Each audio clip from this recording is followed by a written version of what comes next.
Corporación Inmanente. Corporación Inmanente. Presencia internacional en medios.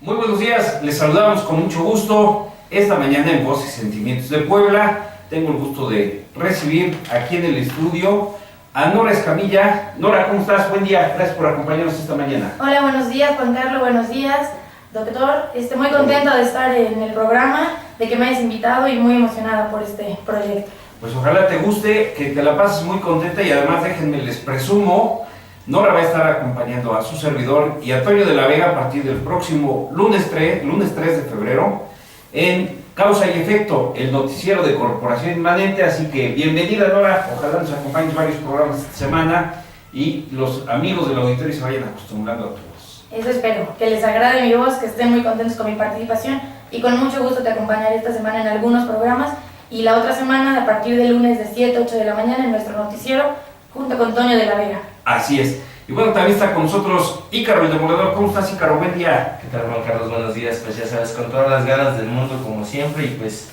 con esta grata sorpresa de que se inicia un nuevo proyecto y pues ya sabes, como siempre, en el apoyo.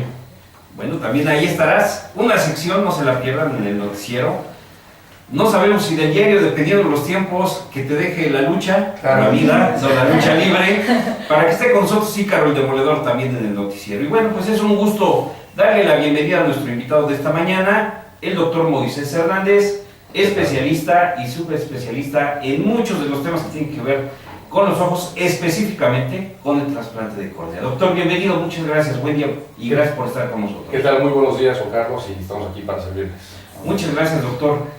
Doctor, pues hemos hecho una serie de programas con el apoyo de Judith Castillo, quien lamentablemente no puede estar con nosotros esta mañana, le enviamos un gran saludo. Literalmente se nos reportó enferma, el día de ayer se puso mal y por ahí nos comentaba que tuvo una reacción secundaria adversa, como dicen los médicos, al tratamiento que estuvo tomando. Esperemos que pronto se restablezca. Mañana tenemos otro programa con invitados de ella, ojalá ella nos pueda acompañar. Pero bueno, en esta serie de programas, doctor Moisés, hemos platicado de una gran necesidad que hay entre toda la sociedad por los trasplantes en sus distintas vertientes. Quizá de los más, digamos, de los que más noticia hay, de los que más interés hay, pues es quizá después del de los riñones y la donación de sangre, el tema que tiene que ver con la vista. La vista, pues, por distintos factores que quizá en el programa nos puede usted ir ayudando a desembrollar, como se dice, vamos a encontrar algunas de las causas, algunos tips para el cuidado, de cómo prevenir el cuidado de la vista, cómo hacerlo de una manera adecuada, pero pues hay una gran necesidad de los trasplantes de córnea un día. ¿A qué se debe esto, doctor? Sí, claro, mira, bueno, para empezar nosotros tenemos que tener siempre muy presente la salud visual, es decir, tenemos que estar muy pendientes de cuál es el estado de nuestra vista, de nuestra visión, y para eso lo recomendable es pues, llevar a cabo chequeos médicos por lo menos una vez al año, o cuando se está muy bien de la vista, mínimo 2 veces al año.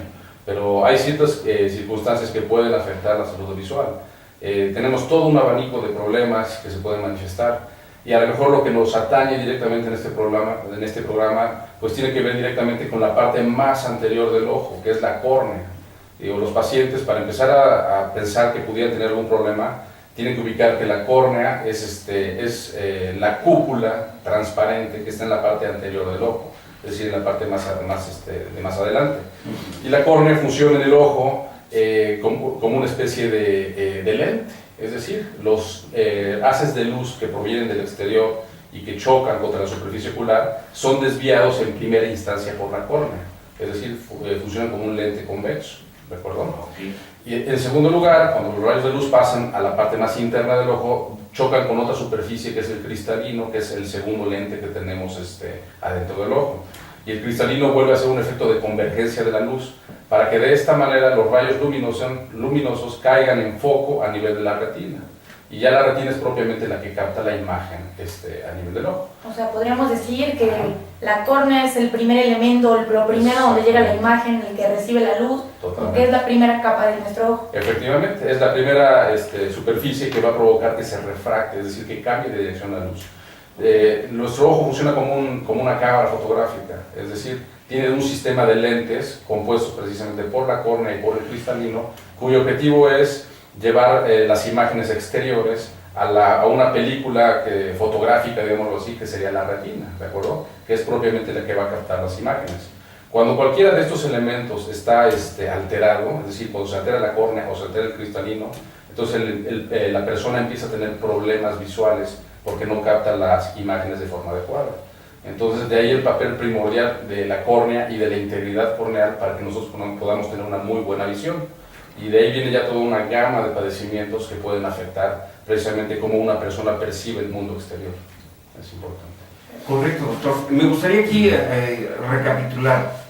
¿Cada cuánto recomienda usted que vaya alguien a que lo revise el oftalmólogo? Lo ideal es por lo menos una vez al año. Y también eso nosotros lo dividimos dependiendo de la edad de los pacientes, por ejemplo, ¿no? Hay pacientes que, por ejemplo, sobre todo en edades pediátricas, pues se conviene que cuando son niños, por lo menos antes de entrar a la primaria, se les revise la vista. Porque muchas veces los papás pueden pensar que su hijo ve muy bien, pero muchos niños ven bien con un ojo, pero no con el otro. Y eso no lo pueden saber. Entonces, la forma de saber que efectivamente un niño tiene buena visión es yendo a revisión. Y a veces los papás no los llevan a revisión hasta que de verdad ya tienen problemas severos. Hasta que el docente que está a cargo del grupo les dice, oiga, claro, su niño no aprende, y a veces el maestro claro, tampoco les dice o les pasa el tip, a lo mejor es un problema de visión, no, le dice, oiga, no puede atención, llévelo a ver qué tiene, ¿no? Es que es un poco un mito, ¿no? Que con la edad la vista se deteriora. La vista puede ser un chequeo desde que son niños hasta claro, que son personas de edad avanzada. totalmente. Entonces, como de primera instancia y de forma general, yo lo recomiendo incluso a niños que no tengan síntomas oculares, que se revisen por lo menos antes de entrar a la primaria, que es cuando empiezan a tener ya más necesidad de lectura, de actividades ya intelectuales que van a tener un buen desarrollo para ellos. Es importante que lo hagan desde temprana. Y ya hablando de adolescentes o de adultos, pues no está de más que sean chequeos ocasionales. Digo, hay algún grupo de pacientes que sí lo requieren de forma más estricta, por ejemplo los diabéticos. Los pacientes diabéticos, a veces como médicos, a muchos médicos generales o inclusive internistas que manejan mucha población diabética, se les olvida recomendarle a los pacientes que tienen que acudir al oftalmólogo una vez al año. Y eso es básico porque muchos pacientes diabéticos pueden empezar a tener alteraciones a lo largo de los años de su enfermedad. Incluso hasta pérdida de visión, ¿no? Totalmente. Es muy recurrente. Totalmente, es muy en la común. población diabética. Y en la población mexicana, que tenemos una alta incidencia de diabetes, para nosotros ya es una epidemia, ya es un problema de salud pública. El hecho de tener acceso, de que los pacientes tengan acceso a un servicio de oftalmología es muy importante. Y es algo que se les olvida y que muchas veces nosotros como oftalmólogos lo sentimos como ya una urgencia cuando los pacientes vienen en etapas muy avanzadas de problemas. Por eso la salud visual es importante que se esté vigilando a lo largo de la vida. Digo, ya no tiene ningún sentido explicar la importancia de tener una buena visión. Claro. Sí, claro, yo creo que la medicina preventiva es algo que, bueno, son pequeñas acciones que a futuro te pueden beneficiar en muchas cosas. La cuestión es que creo o considero que los ojos son la parte del cuerpo o una de las partes del cuerpo que menos cuidamos. Entonces, mi pregunta sería la siguiente. ¿Cree que, porque la gente siempre está acostumbrada, a lo mejor desde pequeño, a tener una buena visión, no se revisa periódicamente o definitivamente es por los mitos y la falta de información que muchas veces la gente tiene para no acudir a una revisión de este tipo? Pues muchas veces es parte hasta de nuestra idiosincrasia, hasta de nuestra psicología, ¿no? Nosotros mientras nos sintamos bien, pues no acudimos a revisiones, ¿de acuerdo? Igual, o sea, en otros ámbitos de la cuestión de salud, mientras nuestro organismo funcione como una maquinita perfecta, pues no nos importa. Y ya cuando empieza a tener problemas es cuando ya nos preocupamos. Entonces ahí viene la importancia de los chequeos regulares, ¿no? De los chequeos ocasionales. Así como se checa uno a lo mejor los niveles de azúcar, nuestro colesterol y todo eso, también hay que checar la visión. Es importante. Así es.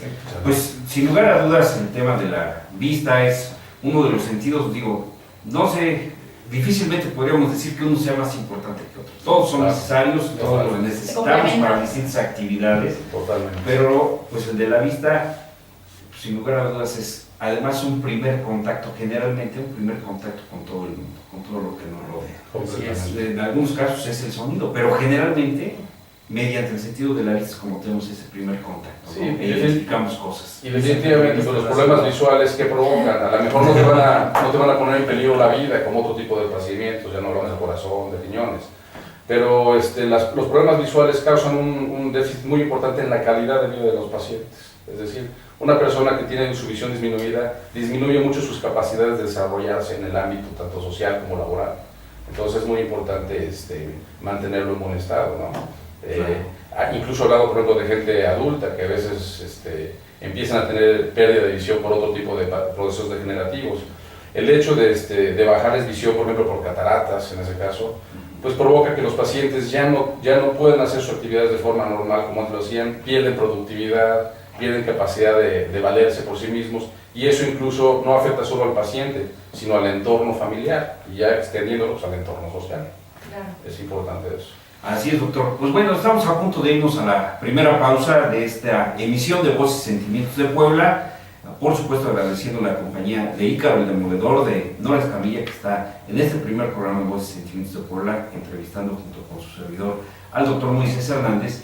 Y antes de irnos a la pausa, doctor, me gustaría plantear algunas inquietudes para que las podamos abordar en el siguiente bloque y en el siguiente segmento, si no tienen inconveniente.